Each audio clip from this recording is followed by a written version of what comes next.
혹시 여러분도 가보셨는지 모르겠지만 이케아라고 하는 스웨덴에 본사를 두고 있는 대형 가구 전문점이 있습니다. 제가 미국에 살 때에도 저희가 처음에 가구를 준비할 때 이 이케아에서 가구를 사다가 이제 집안에 이제 꾸미고 했던 그런 기억이 있습니다. 근데 이 이케아에서 파는 가구에는 한 가지 특징이 있습니다. 그것은 바로 그 사는 사람이 직접 가구를 다 조립해야 한다는 것입니다. 그래서 저도 침대며 또 책장이며 여러 가지 그 장들을 직접 제 손으로 그것을 조립했던 그런 적이 있습니다. 근데 이 가구를 조립하는데 적게는 한두 시간 정도 걸리지만 길게는 한 이틀 정도 시간이 걸려야 조립할 수 있는 그런 형편이었습니다. 고객이 그 가구를 사고 직접 그것을 다 조립해야 한다는 것은 매우 불편한 일입니다. 그런데 이 이케아라는 회사의 그 회사 모토는 바로 불편을 판다 하는 것입니다. 고객이 불편하지만 그 불편을 통해서 이 기업의 가치를 드러낸다 하는 것입니다. 이러한 불편함에도 불구하고 이 회사는 세계적인 회사가 되었습니다. 왜냐하면 또 다른 편리함을 팔았기 때문입니다. 이 회사의 특징은 그 매장이 마트식으로 되어 있습니다. 그래서 다양한 제품을 고객이 직접 보고 또 그것을 선택할 수 있게 했습니다. 또 디자인도 한 가지만 정해져 있는 것이 아니라 현대인의 기호에 따라서 늘 그 디자인의 변화를 주고 있는 것입니다. 그리고 결정적으로 이 회사의 가구가 다른 회사의 가구보다 가격이 더 저렴하다는 것입니다. 이러한 요인들 때문에 평생 쓰는, 한 번 사면 평생 쓰는 그런 지겨운 가구가 아니라 언제든지 바꿀 수 있는 그런 쉬운 가구가 되었습니다. 그래서 사고 싶을 때 사고, 쓰고 싶은 만큼 쓰고, 또 버리고 싶을 때 얼마든지 버릴 수 있는, 그래서 한마디로 편하게 쓸 수 있는 가구라는 것입니다. 오늘 우리는 편리함을 추구하는 시대를 살아가고 있습니다. 더 나아가서 이 편리함이 우리의 우상이 되는 경우도 있습니다. 그래서 편한 것이 좋지 불편하면 그것을 악으로 여깁니다. 편한 것이 선이고 또 불편한 것이 악이 되어서 그저 우리는 편한 것만 쫓아가는 그런 시대가 되었습니다. 편한 것이 우리에게 주는 그런 나쁜 영향들이 많이 있습니다. 물론 다 나쁘다고는 말할 수 없겠지요. 아마 우리가 쓰는 가장 편리한 것은 바로 스마트폰이 아닌가 생각해 봅니다. 사실 이 스마트폰이 우리에게 주는 악영향도 있지만 편리함도 있습니다. 특별히 이 선교지에서 우리가 쓰는 이 카톡은 매우 유용하게 쓰입니다. 예전에는 선교사님들과 한번 통화를 하고 연락을 하려면 많은 시간이 필요했습니다. 많은 노력이 필요했습니다. 근데 요즘은 카카오톡 한 번이면 선교지에서 일어나고 있는 그런 상황들을 수시로 알 수 있고 또 위급한 상황이 생겼을 때 즉시로 연락을 받을 수 있기 때문에 효율적으로 조치를 취할 수가 있습니다. 또 아마 자녀들이 해외에 계신 경우는 아마 예전에는 국제전화 한번 하는 것도 돈도 많이 들고 어려웠지만 요즘 카톡이 있으니까 동영상도 보고 또 사진도 보고 목소리도 듣고 너무나 쉬워진 그런 시대를 우리가 살아가고 있습니다. 우리에게 이런 디지털화된 이런 스마트한 시대는 우리에게 많은 유익을 주지만 이것이 우리의 영적인 삶에 부정적인 영향을 끼치는 것도 우리는 알 수 있습니다.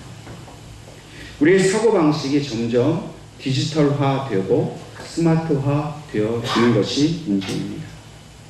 이 디지털화되고 있다는 것의 가장 큰 약점은 과정보다는 결과를 중요시하게 되었다는 것을 말하는 것입니다. 또한 결과도 내가 원하는 결과만 얻어야지 원치 않은 결과를 얻었을 때 우리는 그것에 대해 매우 힘들어 한다는 것입니다. 여러분, 우리가 스마트폰에 아마 우리의 문제를 입력했을 때 바로 그 스마트폰에서 그 문제에 대한 해결을 바로바로 우리에게 내준다면 얼마나 좋겠습니까? 근데 신앙생활은 결코 그렇지가 않다는 것입니다. 신앙생활을 할 때는 고난과 훈련의 그 과정을 겪는 것이 중요합니다. 근데 우리는 그 과정을 겪기보다는 쉽게 그 문제에 대한 해답만을 얻으려고 하는 것입니다. 그래서 자신의 그 욕망, 욕심을 이루는 수단으로 신앙생활을 이용하려는 것입니다. 문제가 오고 고난이 왔을 때에 이 고난의 의미가 무엇인지, 왜 나에게 이런 어려움이 왔는지 하나님의 말씀을 붙들고 기도하면서 하나님의 뜻을 알려고 하기보다는 그저 문제만 빨리 해결하려고 하는 그런 우리 조급한 마음을 가지게 되는 것입니다. 아마도 이 스마트폰 만드는 회사에서 이런 문제 해결의 앱을 만들어서 판다고 하면 아마 많이 팔릴 것입니다. 나에게 이런 건강의 문제, 물질의 문제 생겼는데 어떻게 하면 좋습니까? 바로바로 답을 줄 수 있다면 얼마나 좋겠습니까? 그러나 하나님은 우리에게 답을 바로바로 주시기 위해 존재하는 것이 아니라 그 문제 속에서 함께 하시고 그 고난의 과정 속에서 하나님의 깊은 뜻을 알려주기를 원하고 계십니다. 불편한 일입니다. 좀 속히 쉽게 해결했으면 좋겠는데 어떨 때는 아무리 노력하고 기도해 보아도 쉽게 해결되지 않는 경우도 우리는 많이 경험을 합니다. 신앙생활을 한다는 것이 편하기보다는 불편한 것이 우리의 솔직한 생각입니다. 오늘 본문의 말씀을 보면 바울도 이러한 불편함을 끌어안고 살아가고 있다는 것을 우리에게 말해주고 있습니다. 바울이 지금 겪고 있는 불편함은 무엇입니까? 그것은 21절 말씀처럼 곧 선을 행하기 원하는 나에게 악이 함께 있는 것이로다 하는 것입니다. 여러분, 바울은 그 마음속에 성령을 경험한 사람입니다. 예수님을 영적으로 만난 사람입니다. 그런데도 그의 마음속에 악이 함께 있다는 것은 어떻게 보면 그는 모순된 삶을 살고 있습니다. 예수님을 온전히 경험한 사람이고 예수님을 위해서 복음을 전하는 그런 신실한 사람이 그런 죄와 싸우고 있다는 것은 참으로 안타까워 보입니다. 그러면서 이 바울은 자기 속에 솔직하게 죄와 의가 갈등하고 있음을 말하고 있습니다. 그리고 22절과 23절 말씀에 그 자기의 영적인 상태를 적나라하게 드러내고 있습니다. 자신의 내면에는 하나님의 법을 따르고자 하지만은 자기의 육체는 죄의 법이 있어서 그 두 가지 마음이 늘 싸우고 있다고 말합니다. 그리고 이 모습을 지켜보고 있는 바울은 말할 수 없는 고통을 겪고 있다고 말합니다. 여러분, 싸움을 지켜보는 것 우리에게도 힘든 일입니다. 가정에서 자녀들이 싸운다든지 내 마음속에 갈등이 일어날 때 우리는 참으로 괴롭습니다. 내가 왜 이런 싸움을 보고 있어야 되나? 내가 왜 이런 문제 때문에 갈등하고 있어야 되나? 그냥 내 마음대로 하고 싶은 대로 했으면 좋겠는데 내 마음대로 하자니 하나님의 말씀이 그리하지 못하게 하고 또 하나님의 말씀을 따르자니 내 육체의 본능이 그것을 어렵고 힘들게 받아들일 때 우리는 많은 것으로 힘들어합니다. 우리는 하나님의 말씀을 가까이 하고 예배를 드립니다. 기도를 합니다. 그럴 때 성령님께서 우리와 함께 하시는 것을 경험합니다. 그리고 그 하나님의 법을 따르고자 결심하고 결단합니다. 때로는 말할 수 없는 큰 은혜와 성령의 큰 역사를 경험할 때가 있습니다. 그럼 우리의 심령 속에 다시는 내가 죄를 짓지 말아야지. 나는 정말로 하나님과 함께 믿음의 삶을 살아야지 하고 결심을 하게 됩니다. 그러나 얼마 가지 않아서 이러한 결심이 금방 무너지는 것을 우리는 경험을 합니다. 그리고 스스로 실망에 빠집니다. 그러면 그렇지, 내가 늘 그렇지, 뭐 교회 가서 기도한다고 예배 드린다고 내가 바뀌겠어. 하나님의 뜻대로 그렇게 살고 싶어 했지만 나는 늘 하나님께 의심하고 결국 또 그 죄에 빠질 수밖에 없다라고 그렇게 절망의 말을 우리는 쏟아 놓습니다. 바울도 이러한 낙심을 빠져서 오늘 본문의 말씀을 통해 탄식의 말을 내뱉습니다. 24절 말씀에 오호라 나는 곤고한 사람이로다.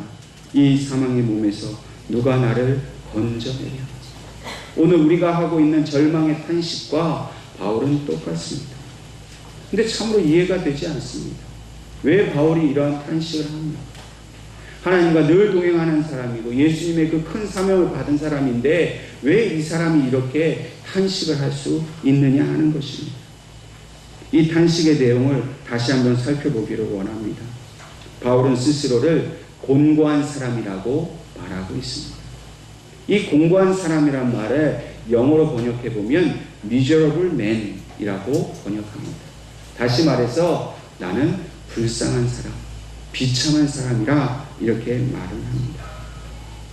바울처럼 오늘 우리들도 우리 스스로를 향해서 나는 참 불쌍한 사람이야. 나는 비참한 인생을 살고 있어 라고 말을 할 때가 있습니다. 그러나 우리가 이렇게 말하는 것은 우리가 다른 사람과 비교해서 어떤 물질이나 어떤 인간적인 능력이나 또 처해 있는 환경이 다른 사람보다 모자란다고 또 열악하다고 느낄 때 우리 스스로를 부정적으로 평가하는 말이 바로 우리는 불쌍한 사람이다 하는 말입니다. 그러나 바울이 나는 곤고한 사람이다 말하는 것은 우리가 느끼는 이러한 불쌍한 사람이라 하는 뜻과는 전혀 다른 뜻입니다. 바울은 다른 사람과 비교해서 나는 불쌍해, 나는 비참해 라고 말하는 것이 아니라 바울은 오직 하나님 앞에서 내가 항상 하나님의 뜻대로 선한 일을 하고자 하지만 내가 실패하고 또 인간의 그 죄악의 연약함에 빠지고 있다는 그 영적인 연약함 때문에 바울은 이러한 탄식을 하고 있는 것입니다. 존 스토트 목사님은 바울의 이 구절을 대해서 이렇게 평가합니다. 바울의 탄식은 무기력함의 탄식이 아니라 예수 그리스도의 피로 온전히 거듭났으며 또한 성숙한 성도가 할 수 있는 탄식이라 말하고 있습니다. 다시 말해서 자기의 삶을 비관하고 자기를 혐오하고 절망할 수 있는 사람은 비신자나 혹은 성숙되지 못한 성도가 할 수 있는 일이 아니라는 것입니다. 이러한 사람은 자기 마음속에 있는 이 두 가지 마음이 싸우고 있다는 것조차도 인식하지 못합니다. 진짜 믿음이 있는 사람, 정말 성령이 충만한 사람은 자기 마음속에 하나님의 법과 죄의 법이 싸우고 있는 것을 늘 의식하는 사람입니다. 저와 여러분은 어떻습니까? 우리가 하나님께 대해서 무감각해지면 내 속에 성령이 역사하시는지, 내 속에 죄가 역사하시는지 그것을 깨닫지 못합니다. 그러나 내가 하나님의 뜻대로 말씀대로 살고자 노력하면 내 속에 성령께서 도와주시는 것도 경험하지만 성령님께서 또 우리 속에 죄악이 온전히 충만한 것도 함께 보게 하신다는 것입니다.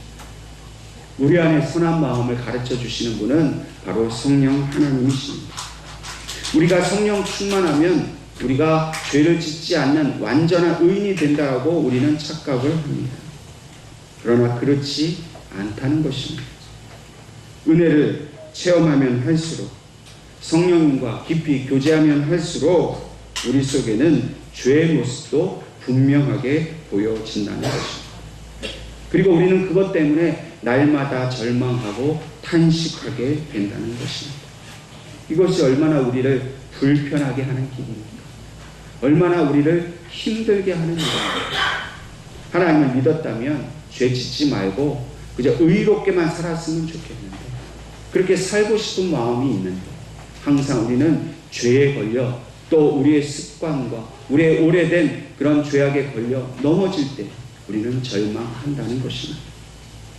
그런데 우리의 이 탄식 소리를 들으시는 분이 계십니다. 바로 성령 하나님이십니다. 성령님께서 우리의 탄식을 들으시고 우리를 도와주신다라고 말씀하고 있습니다. 로마서 8장 26절 말씀에 이와 같이 성령도 우리의 연약함을 도우시나니 우리는 마땅히 기도할 바를 알지 못하나 오직 성령이 말할 수 없는 탄식으로 우리를 위하여 친히 간구하시느니라 말씀하고 있습니다. 성령 하나님은 자신의 죄와 연약함으로 말미암아 탄식하는 자의 그 소리에 날마다 귀를 기울이고 계십니다. 우리가 하나님을 따르기를 원하지만 절망하고 낙심할 때마다 성령님은 우리를 위하여 친히 말할 수 없는 탄식으로 우리를 위해 기도하고 계시다라고 우리에게 말씀하십니다. 우리가 공고한 사람이 된 것, 우리가 불쌍한 사람이 된 것은 돈이 없기 때문이 아닙니다. 힘이 없기 때문이 아닙니다. 자랑할 만한 그 잘난 것이 없어서 불쌍한 것이 아니라 나에게 그 연약한 육체로 인해서 절망하게 된 그 상태, 죄로부터 자유할 수 없는 그 상태가 바로 불쌍한 것입니다. 여러분, 결코 우리는 세상 사람과 비교하여 스스로를 불쌍히 여길 필요가 없습니다. 하나님은 우리 있는 존재 그대로를 사랑하여 주셨고 우리에게 하나님의 합당한 은혜를 주셨습니다. 그러나 우리가 스스로를 불쌍히 여겨야 하는 것은 바로 하나님 앞에서, 죄 앞에서 우리는 스스로 불쌍히 여겨야 한다는 것입니다. 그렇기 때문에 우리의 마음속에 그러한 불편한 마음이 들 때마다, 죄에 대한 그런 괴로움이 들 때마다 우리는 오늘 말씀하신 대로 성령 하나님께 주여 나를 불쌍히 여기소서라고 기도해야 하는 것입니다. 교회의 오랜 전통에 의하면 고대 교회 성도들은 예배를 시작할 때에 키리에 엘레이손이라고 그렇게 기도문을 외우면서 예배를 드렸습니다. 이 키리에 엘레이손이라는 말은 주여 자비를 베푸소서, 주여 나를 불쌍히 여기소서라는 뜻입니다. 고대 성도들은 하나님 앞에 나아갈 때 죄로 말미암아 절망할 수밖에 없는 자기를 하나님 앞에 솔직히 고백했던 것입니다. 아무것도 인간적으로 자랑할 것이 없고 아무런 의도 나에게 없음을 하나님 앞에 겸손히 인정하면서 오직 이 예배는 하나님이 나를 불쌍히 여기셔야만 온전히 드릴 수 있다는 것을 그들은 입술로 고백했던 것입니다. 우리가 하나님 앞에 나와서 기도할 때에 우리는 우리의 문제를 내어놓고 하나님께 도와달라고 기도합니다. 우리에게 물질을 달라고 기도합니다. 건강을 달라고 기도합니다. 가정의 평안과 자녀들의 성공을 위해서 기도합니다. 물론 하나님께서는 자녀의 이러한 간구의 기도를 들으시고 기뻐하십니다. 그러나 이러한 간구의 기도보다도 먼저 하나님 앞에 나아가서 기도해야 할 것은 바로 우리가 영적으로 불쌍한 사람인 것을 하나님 앞에 고백하는 기도가 필요합니다. 저와 여러분이 무엇을 기도하든지 간에 키리에 엘레이손, 하나님 우리를 불쌍히 여겨 주시옵소서. 여러분, 본래 우리는 하나님 앞에 나와서 아버지를 이름을 부를 수도 조차 없었던 죄인인 것을 우리는 기억하지 않습니다. 하나님의 도우심이 없이는 아무것도 할 수 없는 그저 불쌍한 사람인 것을 우리는 깨닫지 않습니다. 오늘 저와 여러분이 하나님 앞에 무엇을 위해서 기도하든지 간에 키리에 엘레이손, 하나님 나를 불쌍히 여겨주십시오, 나를 긍휼히 여겨달라고 기도할 수 있기를 주님의 이름으로 축원합니다.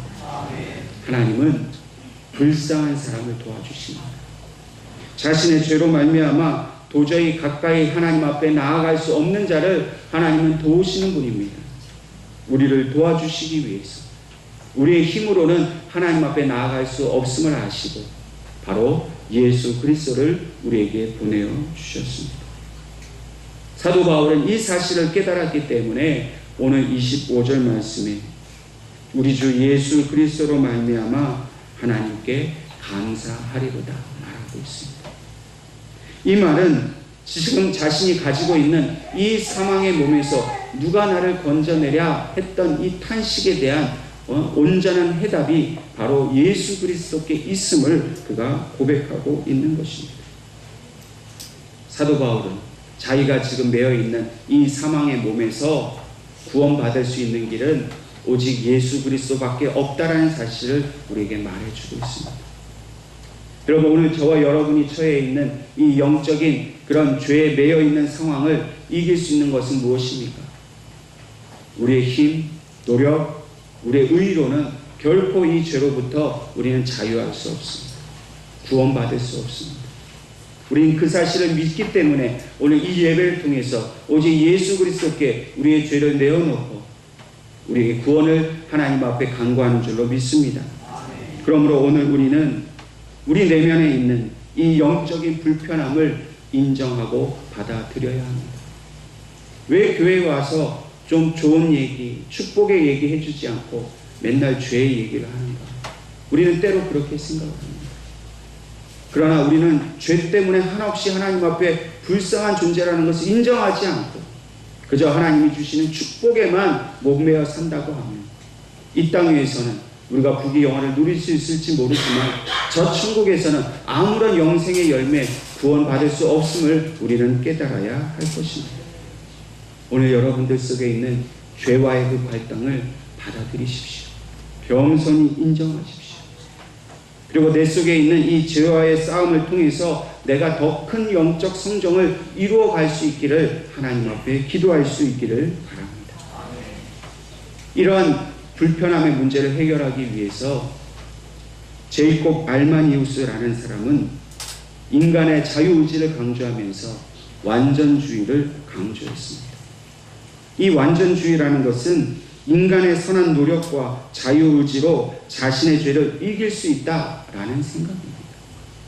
내 마음속에 죄가 있는 것이 너무 힘들고 불편하니까 이 죄의 문제를 해결하려면 내가 열심히 기도하고 내가 선행을 쌓고 내가 착한 일을 하고 하나님 앞에 열심히 기도함으로 그래서 내가 세상의 죄와 결별할 수 있다라고 믿었던 것이 바로 이 알마니우스입니다.